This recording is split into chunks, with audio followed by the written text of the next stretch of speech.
सुन्नु न यो तपाईको घर हैन यो जनताको सुन्नु न जनताको प्रतिनिधि बस्ने घर हो हैन हैन तपाईको अफिस हैन यो जनताले पैसा तिरेर बनाएको नेताहरुलाई बस्ने भवन हो हैन हामीले के इलिगल गरेका छौं हामी के बार्गेनिङ गर्न आएको छौं दलाली गर्न आएका छौं यसरी भवन बनाइरहदा यो भवनको रिपोर्टिङ गर्न मिल्दैन रे वाह हाम्रो नेपाल सरकार धन्यवाद छ सम्पूर्ण नेपालीको तर्फबाट यहाँनिर आउनलाई हामीलाई जानकारी आयो ठुलठुलो मिडियाहरु आयो ठुलठुलो मिडिया आएर यहाँ रिपोर्टिङ गरेर गयो रे त्यही अनुसारले तपाईहरु पनि रिपोर्टिङ गर्दिनु पर्यो हामीले भन्यो हामी त्यो अनुसारले गर्दैनौ जर्नलिजम हामीलाई पनि थाहा छ थाहा छ नि सर हैन पत्रकार भन्नेमा नियम कानुन केही पनि नलाग्ने हुँदैन हैन नियम कानुन मैले के मिच्या छु तपाईहरु बिना अथोरिटी यो अनुमति बिना कसरी भित्र छिर्नु कसको मेरो गेट बाल रोकिरा छ त्यसरी पाइन्न त्यसो भए हामीलाई निकाल्दिनु सक्छ तपाईं जानुस् न त्यसरी हैन एउटा चिठी लिएर आउनु पर्यो चिठी चाहिदैन सर यहाँ रिपोर्टिङ गर्नलाई एउटा सामान्य रिपोर्टिङ गर्नलाई हामी चिठी लिएर आउँछौँ सर यो त मन्त्री क्वार्टर हो सर तपाई कुन मिडियाबाट हुनुहुन्छ हैन मिडिया हैन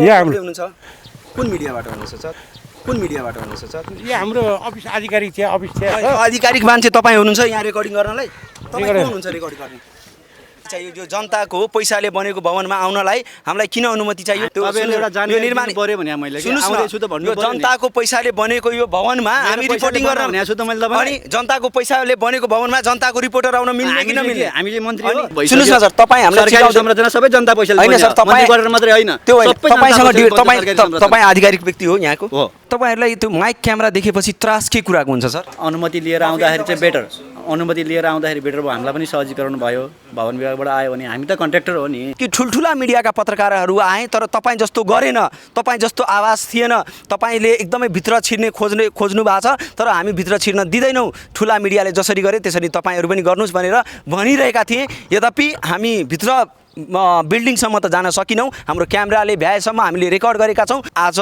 जनताहरूले माग गरे अनुसार जनताले उठाएका प्रश्नहरूको सवाल खोज्न यो मन्त्री क्वार्टरमा गएका थियौँ कर्मचारीहरूले हामीलाई एकदमै नियम कानुन नै पढाउन थाल्नुभयो पत्रकारिता कसरी हुन्छ त्यो चाहिँ हामीले एउटा पत्रकारले यहाँ कार्यरत ठेकेदारहरूसँग सोध्नुपर्छ अब कल्पना गरौँ यहाँको रिपोर्टिङ कस्तो होला उहाँहरू एउटा पत्रकारले खिच्ने अथोरिटी छैन यो देशको कानुन तपाईँलाई कति थाहा छ तपाईँलाई सुन्नुहोस् न मलाई खिच्ने अनुमति लिनुपर्छ नि उहाँले त्यो त जसले पनि खिच्छ नि अहिले एन्ड्रोइड मोबाइल छ हातमा जे छ सबले भिडियो बनाइरहेछ हाले तपाईँहरूले बिल्डिङभित्रको पाउनु हुँदैन बाहिरको यसो लिन सक्नुहुन्छ मन्त्रीदेखि लिएर राष्ट्रपतिसम्मको यहीँ सबै रिलेटिभहरू भैँसेपाटी आवासमा छ तर बाटोको कसैले हेर्ने होइन के भन्नु आउँछ बाटो भत्काउँछ फेरि बनाउँछ फेरि भत्काउँछ त्यस्तै गर्छ छोडिदिन्छ केही ग्यारेन्टी छैन यहाँको नेताहरूको बुझ्नुभयो नि यहाँ चाहिँ रोड त रोडलाई कसैले हेर्दैन आफ्नो क्वार्टर मात्रै हेर्छ हजुर भवनको स्टाफ हो उहाँहरूलाई अथोरिटी छ त्यो गर्नुहुन्छ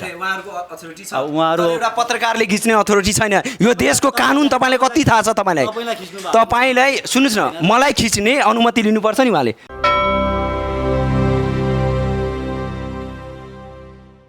के भन्नु आउँछ बाटो भत्काउँछ फेरि बनाउँछ फेरि भत्काउँछ त्यस्तै गर्छ छोडिदिन्छ बाटो बनाउँछ भत्काउँछ त्यो बाहेक के काम हुँदैन अस्ति नै बनायो फेरि अस्ति भर्खर यो पुरै छेउ पुरै खण्ड यो अस्ति ढलान गर्यो फेरि यहाँलाई के लाग्छ यहाँनिर चाहिँ भ्रष्टाचार भएको छ कि छैन नभएको भए त यस्तो बाटो यस्तो मेन ठाउँ मेन एरियाको बाटोमा त यस्तो 2 दिनमा बनाएर बिग्रिने बाटो कहाँ हुन्थ्यो आफ्नो गोजी मात्रै भर्ने हो देशको लागि केही गर्ने होइन न त यहाँ सबै मन्त्रीदेखि लिएर राष्ट्रपतिसम्मको यहीँ सबै रिलेटिभहरू भैँसेपाटी आवासमा छ तर बाटोको कसैले हेर्ने होइन छेउमै मन्त्री क्वार्टर बनिरहेको छ अब मन्त्री क्वार्टर बनिसकेपछि सडकहरूको अवस्था राम्रो हुन्छ कि के छ केही ग्यारेन्टी छैन यहाँको नेताहरूको बुझ्नुभयो नि यहाँ चाहिँ रोड त रोडलाई कसैले हेर्दैन आफ्नो क्वार्टर मात्रै हेर्छ हजुर त्यसरी पाइन्न त्यसो भए हामीलाई निकाल्दिनु सक्छ तपाईँ जानुस् न त्यसरी होइन एउटा चिठी लिएर आउनु पर्यो चिठी चाहिदैन सर यहाँ रिपोर्टिङ गर्नलाई एउटा सामान्य रिपोर्टिङ गर्नलाई हामी चिठी लिएर आउँछौँ सर यो त मन्त्री क्वार्टर हो सर त्यही त मन्त्री क्वार्टर होइन त्यो तपाईँलाई छिर्न गेटबाट अलाउडै छैन मन्त्री क्वार्टर बनिरहेछ नि हामी त पोजिटिभ जनताकै लागि आएको छौँ नि सर अनि रिपोर्टिङ एउटा सामान्य प्रक्रिया त हुन्छ मैले यो भनेको छैन नि कि तपाईँहरूले यहाँ भ्रष्टाचार गरेको भनेर त्यो मैले कुरा तपाईँ छिर्दाखेरि पनि एउटा प्रक्रिया हुन्छ सर प्रक्रिया हुन्छ एउटा रिपोर्टिङ गर्नलाई यो ठाउँमा रिपोर्टिङ हामीलाई जानकारी दिनु पर्यो हामी आउँदैछौँ भनेर हो चाहियो नि हैन सर तपाईले कसरी जानकारी गराउने आउँदै हुनुहुन्छ तपाईँ साइडमा सुन्नुस् न साइडमा त मान्छे हुन्छ नि सर अफिस खोज्नु पर्यो अफिस साइड भिजिट गर्नु पर्यो अफिसको नम्बर हाम्रो सब चाहिँ मेल इमेल हामी सबै छ हेर्ने फोन गर्ने हामी आउँदैछौँ भन्ने त्यो ठिक छ सर, हामी एउटा सामान्य रिपोर्टिङको लागि नि सर जर्नलिजम हामीलाई पनि थाहा छ थाहा छ नि सर होइन हो, के छ? पत्रकार भन्नेमा नियम कानुन केही पनि नलाग्ने हुँदैन होइन नियम कानुन मैले के मिच्या छु तपाईँहरू बिना अथोरिटी यो अनुमति बिना कसरी भित्र कसको गेट पाल रोकिरहेछ कसको कसको अनुमति चाहिन्छ यहाँ छिर्नलाई? यहाँ छिर्नलाई हाम्रो गेट पहिला सुरुमा गेटको मान्छेको अनुमति चाहियो उनीहरू यतिकै त्यहाँ बसिया होइन रिपोर्टिङ यो सर किन अनुमति यो निर्माण पर्यो भने मैले आउँदैछु त भन्नु यो जनताको पैसाले बनेको यो भवनमा हामी रिपोर्टिङ गर्न भने छु त मैले अनि जनताको पैसाले बनेको भवनमा जनताको रिपोर्टर आउन मिल्ने कि नमिल्ने? हामीले मन्त्री हो हामी मन्त्री हो तपाईलाई तपाईले हामी कुनै पत्र दिदैनौ हैन? हामीले के इलिगल गरेका छौं? हामी के बार्गेनिङ गर्न आएको छौं? दलाली गर्न आएका छौं? हामी रिपोर्टिङ गर्न रुक्नुस् भन्दा किन रुक्नु भएन सर? रिपोर्टिङ पनि तरिकाले गर्नु त्यो तरिकाले नै गरिरहेको छु सर। ठुलो स्वर गर्ने हैन चर्को स्वर हैन तपाईले जहाँ छिर्दाखेरि तपाईँको घरमा छिर्दा तपाईँको घरको गेट खुल्याइ छैन त्यो अनुमति हुन्छ हुँदैन? यो सर जनताको यो सुन्नु न यो तपाईको घर हैन यो जनताको सुन्नु न जनताको प्रतिनिधि बस्ने घर हो हैन हैन तपाईको अफिस हैन यो जनताले पैसा तिरेर बनाएको नेताहरूलाई बस्ने भवन हो। म चाहिँ के मन्त्री हो त मेरो पैसा नि त छ तपाईँ भन्नुहुन्छ मेरो घरमा छिर्नलाई अनुमति तपाईँको घर मेरो अनुमति चाहिन्छ सुन्नुहोस् तपाईँको घर जानलाई हामीलाई अनुमति चाहिन्छ तर यहाँ आउनलाई हामीलाई अनुमति तपाईँ हामीलाई पत्रकारिता नसिकाउनुहोस्। किन नचाहिने त्यो चाहिँ मलाई चाहिँदैन किनभने हामीले सुन्नुहोस् न हामी पनि गर्छौँ नि दिनरात जीवन हाम्रो पत्रकारितामै गएको छ तपाईँले हामीलाई नसिकाउनुहोस् के गर्ने के नगर्ने जहाँ पनि अनुमति लिनुपर्छ सर। अनुमति लिने ठाउँमा हामी अनुमति लिन्छौँ यहीँबाट बोल्छौँ 2 मिनट बोल्छौँ अब तपाईँ जति ढिलो तान्नुहुन्छ त्यति तनाउँछ नभए 2 मिनट बोलेर जान्छौँ हामी। मैले यो भन्ने खोजेको भवनबाट तपाईँ रिपोर्ट आएपछि तपाईँ मजा छिर्नु साइड भिजिट गर्नु हामीले केही आपत्ति छैन। दर्शकबिन पछाडिको जुन दृश्य हामीले देखाइरहेका छौँ उक्त दृश्य चाहिँ नयाँ मन्त्री क्वार्टर बनिरहेको छ त्यहाँ हामी यहाँ पुगिसकेका छौँ तर यहाँ कार्यरत कर्मचारीहरूले हामीले भनिरहेका छन् यहाँ रिपोर्टिङ गर्नको लागि भवन विभागबाट पर्मिसन चाहिन्छ अनि मात्रै रिपोर्टिङ गर्न सकिन्छ। यहाँ रिपोर्टिङ गर्न आउनलाई पत्र चाहिन्छ अनि मात्रै रिपोर्टिङ गर्न सकिन्छ। त्यस अर्थमा हामी आज यहीँबाट घुम्छौँ तर यो यथार्थ हामी देखाइरहेका छौँ। आदरणीय सरकार हेर्नुहोस् जनताको लागि तपाईँहरूले ठुल्ठुलै भाषण गर्नुहुन्छ आश्वासन दिनुहुन्छ योजनाहरू बनाउनुहुन्छ तर जनताको पैसामा यसरी भवन बनाइरहँदा यो भवनको रिपोर्टिङ गर्न मिल्दैन रे। वाह हाम्रो नेपाल सरकार धन्यवाद छ सम्पूर्ण नेपालीको तर्फबाट। यहाँनिर आउनलाई हामीलाई जानकारी आयो ठुल्ठुलो मिडियाहरू आयो ठुल्ठुलो मिडिया आएर यहाँ रिपोर्टिङ गयो रे त्यही अनुसारले तपाईँहरू पनि रिपोर्टिङ गरिदिनु पर्यो। हामीले भन्यो हामी त्यो अनुसारले गर्दैनौँ हामी एकदमै सामान्य पत्रकार र सानो मिडिया हामी यसरी नै रिपोर्टिङ गर्छौँ तर आज यो भवनहरू हामी देखाइरहेका थियौँ यहाँबाटै केही मिटरको दूरीमा रहेको खाल्टोहरू सायद हाम्रा देशका आदरणीय महामहिम सरकारहरूलाई त्यो खाल्टोहरू देखिँदैन। अहिलेसम्म खाल्टोमा दुर्घटना भएर 14 जना काठमाडौँवासीको देशको राजधानी काठमाडौँवासी 14 जनाको मृत्यु भइसकेको छ। त्यो मृत्युको जिम्मा कसले लिने कहिले लिने कसरी लिने त्यसको प्रश्नको जवाफ हामी खोज्न हिँडेका थियौँ र त्यो जवाफ खोज्ने क्रममा हामी यो भवन खोजेका छौँ। यो भवन खोजिसकेपछि यहाँ रिपोर्टिङ गर्न मिल्दैन। यहाँ रिपोर्टिङ गर्न हम्मे हुन्छ। हामी सिंहदरबारमा रिपोर्टिङ गर्छौँ हामी आम सर्वसाधारण जतिकै पत्रकार मान्छौँ आफूलाई हामी सिंहदरबार छिरेर कोठामा रिपोर्टिङ गर्छौँ हामी संसद भवनभित्र रिपोर्टिङ गर्छौँ हामी बालुवाटारमा रिपोर्टिङ गर्छौँ तर यहाँ रिपोर्टिङ गर्न जति सजिलो ठान्नुहुन्छ त्यति सजिलो यहाँ छैन। हम्मे भएको छ हामीलाई रिपोर्टिङ गर्न। हामी हेर्नुहुन्छ भने यहाँका कार्यरत कर्मचारीहरूले मोबाइलमा रेकर्ड गरेको छ हाम्रो चारैतिर हेर्नुहुन्छ भने यसरी भिड लागेको छ। यो दृश्य हेर्नुहोस् हामीलाई सुरक्षा दिइरहेको जस्तो अनुभूति भइरहेको छ र यो दृश्यहरू हामी यहाँबाट देखाउँ यो भवनहरू बनिरहेको छ। यो भवनमा तपाईँले भोट दिएका आम सर्वसाधारण नेपाली जनताले भोट दिएका हाम्रा देशका आदरणीय भिआइपी नेताहरू यो भवनमा बस्नुहुन्छ। अर्बौंको लगानीमा यो भवन बनिरहेको छ तर जनताको दुःख पीडा सायद चिल्लो गाडीमा बस्ने हाम्रा आदरणीय मन्त्रीज्यूहरूलाई सायद देखिँदैन होला। आज हामी एसटिपी खबर मार्फत यो दृश्यहरू देखाउँछौँ। आज हामी रिपोर्टिङ गर्न पाएका छैनौँ तर म बाचा गर्दछु यही क्यामेरा मार्फत यही ठाउँमा हामी पत्र जे भन्नुहुन्छ प्रधानमन्त्रीकै यदि अनुमति पत्र चाहिन्छ भने हामी लिएर आउँछौँ र रिपोर्टिङ गरेर देखाउँछौँ। हामीले रिपोर्टिङ के को लागि चिठी सर जनताको पैसाले बनेको यो भवनहरु अनि तपाईँ हामीलाई सिकाउँदै हुनुहुन्छ। सुन्नुहोस् न सर तपाईँ हामीलाई सिकाउँदै सबै जनता पैसाले हैन सर तपाईँ गरेर मात्रै हैन त्यो तपाईसँग तपाईँ आधिकारिक व्यक्ति हो यहाँको हो। ल अब मलाई यो बताउनुस् यहाँ रिपोर्टिङ गर्नलाई के चाहिन्छ हामीलाई? रिपोर्टिङ गर्न अफिसमा जाने प्रोजेक्ट म्यानेजरसँग अनुमति लिने अनि गर्ने। म्यानेजर कहाँ हुनुहुन्छ? अफिस यो त प्रोजेक्ट यो साइडमा छौ नि त हामी साइड अफिसमा हुनुहुन्छ नि त साइडमा त बोलाउनु पर्यो। जानुस् न आउनुस् न अफिसमा लान्छु म तपाईलाई आउनुस् अफिस। सर तपाईँ को हुनुहुन्छ? तपाईँ कुन मिडियाबाट हुनुहुन्छ? होइन मिडिया होइन यहाँ हुनुहुन्छ कुन मिडियाबाट हुनुहुन्छ सर? यो हाम्रो अफिस आधिकारिक थियो अफिस थियो आधिकारिक मान्छे तपाईँ हुनुहुन्छ यहाँ रेकर्डिङ गर्नलाई? तपाईँ को हुनुहुन्छ रेकर्ड गर्ने? तपाईँ मसँग डिस्कस गरेर केही पार्नु तपाईँ रेकर्डिङ राम्रो गर्नु भएको छ डिस्कस गर्नलाई त्यो अफिसमा बोलिरहेको छ क्या होइन सर, तपाईँ रेकर्ड गर्नुभएको छ किन सर? तपाईँ- डराउनलाई? हामी तर्सिन्छौँ सर तपाईँको रेकर्डिङले? होइन। सर हामी तर्सिनेवाला पत्रकारै होइन, हामी यहाँ दलाली गर्न आएका छैनौँ। तपाईँ रेकर्डिङ कुन आधारमा गर्नुभएको छ? प्रश्न प्रेजेन्टेसन तपाईँको राम्रो भएन प्रेजेन्टेसन अनुसार गर्नु ठिक छ, तपाईँ पुलिसलाई बोलाउनुहोस्, प्रहरीलाई बोलाउनुहोस्। कुरो गर्नु पऱ्यो क्या तपाईँ त्यसरी तपाईँ रेकर्डिङ गर्ने अधिकार तपाईँले कसले दियो? म यहाँ रेकर्डिङ गर्न आएको छु, हामीसँग अधिकार छ। हो, अधिकार छ। हाम्रो अफिसमा आउनु पाउँदैन होइन गर्न पाउँदैन सर, हामीसँग अधिकार छ, यो रेकर्ड गर्ने अधिकार छ। रेकर्ड गर्ने अधिकार छ त हाम्रो नि यो दृश्य चाहिँ नयाँ मन्त्री क्वार्टर भवन निर्माणको हो र यो पछाडिको दृश्यमा जुन हामी बोर्ड हेरिरहेका छौँ, यो बोर्ड हेर्नुहोस्, यो बोर्डमा केही तपाईँलाई देखिँदैन।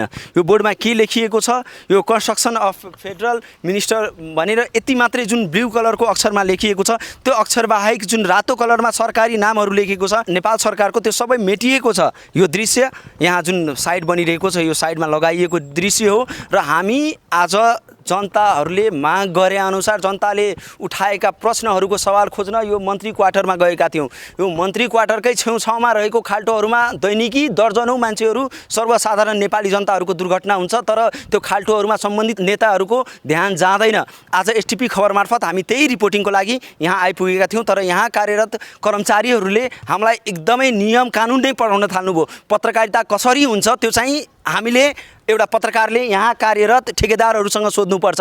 त्यति मात्रै होइन दर्शकबिन, यहाँ कार्यरत कर्मचारीहरूले हामीलाई जानकारी गराएका छन् कि ठुल्ठुला मिडियाका पत्रकारहरू आए तर तपाईँ जस्तो गरेन, तपाईँ जस्तो आवाज थिएन, तपाईँले एकदमै भित्र छिर्ने खोज्नु भएको छ, तर हामी भित्र छिर्न दिँदैनौँ। ठुला मिडियाले जसरी गरे त्यसरी तपाईँहरू पनि गर्नुहोस् भनेर भनिरहेका थिए। यद्यपि हामी भित्र बिल्डिङसम्म त जान सकिनौँ, हाम्रो क्यामेराले भ्याएसम्म हामीले रेकर्ड गरेका छौँ र आज एसटिपी खबर मार्फत यो जुन बिल्डिङ छ, जुन अरबौँको लागतमा जुन बिल्डिङ बनाइएको छ, त्यो बिल्डिङको अवस्था हामी यहीँबाट देखाउँ र तपाईँ कल्पना गर्नुहोस्, आम सर्वसाधारण नेपाली जनताले भोट दिएर मन्त्री बनाएका ती महामहिम आदरणीय नेताजीहरूको सेवा सुविधाहरूको लागि यो बिल्डिङ बनाइएको छ, जहाँ चाहिँ रिपोर्टर जान मिल्दैन भने तपाईँ सोच्नुहोस्, तपाईँ भोट दिने जनता हुनुहुन्छ, तपाईँको अवस्था के होला? यो कल्पना मात्रै गर्नुहोस्। मेरो नाम चाहिँ दिवाकर शाह, उहाँको नाम चन्दु मिश्रा।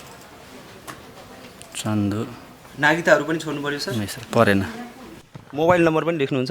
लेख्नु सर, 9811706465।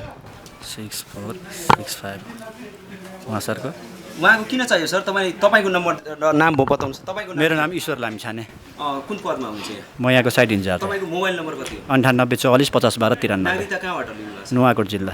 नुवाकोट जिल्ला। वंशज हो के हो? हजुर वंशज। यस्तो प्रश्न गर्दाखेरि कस्तो फिल हुन्छ सर? केही म त केही पनि लाग्दैन, आफ्नो डिटेल बताउनुलाई के भयो र? होइन त्यही त, जहाँ गयो नि जसरी हामी यहाँ जुन कामको लागि आएको छौँ कि तपाईँ मेरो परिचय लिने र म तपाईँको परिचय लिनलाई आएको छौँ सर? म काम पनि जाँदैछु, आफ्नो परिचय गर्दा के हुन्छ र होइन र? सर परिचय त मैले दिइसकेँ, अब अघि नै मैले भनिसकेँ म एसटिपी खबरबाट दिवाकर शाह हो भनेर। यहाँभित्र के गर्न खोज्नु के भवन निर्माण कहिलेसम्म सम्पन्न हुन्छ, होइन कति सम्पन्न भइसकेको छ, के बाँकी छ, त्यही सब विषयमा हो सर, अरू अन्य के पनि होइन। त्यसको लागि चाहिँ पिएम बाहिर हुनुहुन्छ, भवन विभाग जानुभएको छ, उहाँ आएपछि डिटेल उहाँले दिनुहुन्छ है। पिएम बाहिर जानुभयो, उहाँको ठाउँमा कोही त हुनुहुन्छ होला नि यहाँ जिम्मेवार व्यक्ति? साइडमा अहिले त्यस्तो छैन, उहाँ त्यस्तो छैन? इन्जिनियर साहब उहाँ हो, उहाँसँग त हामी बोल्न मिल्छ नि? मिल्छ। नमस्कार इन्जिनियर सर। हजुर नमस्ते। स्वागत छ यहाँलाई एसटिपी खबर। हस् धन्यवाद। सर यो साइडको कामहरू कतिको तदारुकताका साथ भइरहेको छ, कति समय लाग्छ यो सम्पन्न हुनु? अब यो हाम्रो चाहिँ अहिले 27वटा बिल्डिङ त्यही स्ट्रक्चरको काम, स्ट्रक्चर काम चाहिँ हाम्रो अलमोस्ट फिनिस भइसकेको छ। अब चाहिँ हाम्रो काम भनेको एक्सटर्नल बाउन्ड्री वालहरू भइरहेको छ। अनि हाम्रो कतिको लागतमा बनिरहेछ? यो हाम्रो लगभग 1.4 अरबको लागत। हजुर को लागतमा यो भवन निर्माण भइरहेको छ। यसमा चाहिँ के कस्ता सुविधाहरूको ख्याल गरिएको छ? अब यो प्रोजेक्ट चाहिँ खासमा 2 फेजको रहेको छ। हाम्रो यो फर्स्ट फेज रन भइरहेको, सेकेन्ड फेजको चाहिँ अहिले त्यो प्लानिङहरू चलिरहेको छ। फर्स्ट फेजमा चाहिँ अहिले जस्ट हाम्रो यो स्ट्रक्चरहरूको कामहरू। एउटा कुरा मलाई यो बताउनुहोस्, यहाँ रिपोर्टिङ गर्न कतिको सहज छ? यो भित्र आएर एउटा सामान्य पत्रकारले रिपोर्टिङ गर्दा के यसको लागि चाहिँ हामीले भन्दा पनि उहाँ हाम्रो यो शहर विकास मन्त्रालयबाट नै सहज हुनसक्छ होइन। अब हामीले चाहिँ के गर्ने होइन, उतैबाट हाम्रो जस्ट भवन विभाग मन्त्रालयबाट। एउटा कुरा बुझ्न सकिनँ सर, जसरी म एउटा पत्रकार, एउटा सामान्य पत्रकार, म यहाँ रिपोर्टिङ गर्न आएँ, तपाईँहरूलाई त्यो माइक क्यामेरा देखेपछि त्रास के कुराको हुन्छ सर? अब किन त्रसित भइहाल्नुहुन्छ? त्रसित भन्दा पनि अब हामी त हाम्रो काम गरेर हुन्छौँ होइन, अब त्यो क्यामेरा स्यामेरा भन्दा नि एउटा सेक्युरिटी रिजनले पनि होला होइन। पत्रकारसँग के सिक्युरिटी चाहियो सर? पत्रकारले तपाईँहरूलाई कुट्न या केही कुरा ठग्न त आएको छैन नि। पहिला हामीले भन्दा पनि भवनबाट नै उहाँहरूको अनुमतिबाट आउनुपर्छ कि तपाईँहरू। अब हामीले तपाईँलाई अनुमति दिएर हामी त तपाईँहरू आउनुहोस्, इन्टरभ्यू लिनुहोस्, एउटा जानकारी हुनसक्छ, एउटा अनुमति हुन्छ नि जेस एउटा लाइक यस्तो नपाइने भने होइन। सरले के भन्नु भने अनुमति भवन विभागबाट आयो, सुन्नु न, अनुमति लिएर आउँदाखेरि चाहिँ बेटर, अनुमति लिएर आउँदाखेरि बेटर भयो, हामीलाई पनि सहजीकरण भयो। भवन विभागबाट आयो भने हामी त कन्ट्र्याक्टर हो नि सर। तपाईँ आई नो तपाईँ कन्ट्र्याक्टर हुनुहुन्छ, बट तपाईँमा त्रास के को? यो माइक हेरेपछि त्यो क्यामेरा हेरेपछि के को त्रास? तपाईँ गलत काम गर्नु भएको छ? के त्रास हुनु, मैले के गलत गरेँ? किन त्रसित जस्तो कुरा गर्नुहुन्छ? रसिद मैले भन्नु प्रक्रिया चाहिँ त्यस्तो हो। यहाँ आउँदाखेरि तपाईँको स्टाफहरूले क्यामेरा मोबाइल निकालेर फोटो खिच्छ, त्यो के त्यसको लागि पनि अनुमति लिनुभएको छ तपाईँहरू? कसले खिचेर? त्यो हाम्रो क्यामेरामा रेकर्ड गरेको छ। भवनको स्टाफ हो, उहाँहरूलाई अथोरिटी छ, त्यो गर्नुहुन्छ। अब उहाँहरू एउटा पत्रकारले खिच्ने अथोरिटी छैन। यो देशको कानुन तपाईँलाई कति थाहा छ? तपाईँलाई सुन्नुहोस् न, मलाई खिच्ने अनुमति लिनुपर्छ नि उहाँले। हामी एउटा जर्नलिजम गरेको मान्छे हो, पत्रकारिता क्षेत्रबाटै यहाँसम्म पुगेको मान्छे हो, हामीलाई थाहा छ हाम्रो क्राइटेरिया के हो। तर तपाईँहरूले जब क्यामेरा बोक्नुहुन्छ, जब ठेकेदार कम्पनीहरूले क्यामेरा बोक्यो भने पत्रकारले के गर्ने त्यहाँ त्यो बताउनुहोस् मलाई। अब त्यो त जसले पनि खिच्छ नि। अहिले एन्ड्रोइड मोबाइल छ, हातमा जे छ सबले भिडियो बनाइरहेछ। दर्शक बिनमा जानकारी गराउँ, हामी यहाँ अन्तर्वार्ताको लागि आएका छौँ, तर उल्टै हाम्रै अन्तर्वार्ता भइरहेको छ। यहाँनिर उहाँले नाम टिप्नु भएको छ, नम्बर टिप्नु भएको छ। मेरो क्यामेरा चलाउने सहकर्मी साथीलाई पनि तपाईँको नाम र नम्बर दिनुहोस्। उहाँको नम्बर किन चाहियो तपाईँलाई? जानकारी चाहिएन सर, को आयो प्रोजेक्टमा भनेर। दिनुहोस् न, मैले तपाईँले कार्ड भयो त मैले तपाईँको नम्बर राखिदिएँ, तपाईँको कार्ड दिएर जानुहोस्। अब सर, अब हामी साइडमा फोटो लिन मिल्छ कि मिल्दैन? तपाईँहरूले बिल्डिङभित्रको पाउनु हुँदैन, बाहिरको यसो लिन सक्नुहुन्छ। बिल्डिङभित्र पाउनु त्यो अनुमति छ। पाउँदैन सर? त्यो अब भवन विभागलाई सोध्नुहोस्, त्यो सेक्युरिटी रिजन हुन्छ, तपाईँको डिजाइनहरू हुन्छ होइन, त्यो आधारले गर्दा। उहाँहरू पछाडिबाट बोल्दै हुनुहुन्छ। सर यतै आएर बोल्नुहोस् न सर, क्यामेरामै बोल्नुहोस् न। के कारणले सर? हजुर सर, तपाईँ यहीँ क्यामेरामै बोल्नुहोस् न सर। मैले बोलेको छुइनँ सर के को लागि सर? के को भन्नुभयो कुरा? भवनभित्र हामी रेकर्ड गर्न मिल्दैन सर? यो रेकर्ड गर्न मिल्छ तपाईँले, तर माथिबाट तपाईँले जस्तै हाम्रो त आयोजना प्रमुख हुनुहुन्छ, उहाँबाट तपाईँले अनुमति पाउनु भएको भने चाहिँ हामी चाहिँ र यो रिपोर्टिङको लागि हामी हर सम्भव चुनौतीहरूको सामना गर्छौँ र यहीँबाट रिपोर्टिङ गर्छौँ। हामी भवन विभागबाट अनुमति लिनुपर्छ भनेर यहाँका सम्बन्धित निकायहरूले भनिरहेका छन्, यद्यपि हामी भवनमा छिरेर जनताको आवाज एसटिपी खबर मार्फत हरेक रिपोर्टिङ देखाउनेछौँ।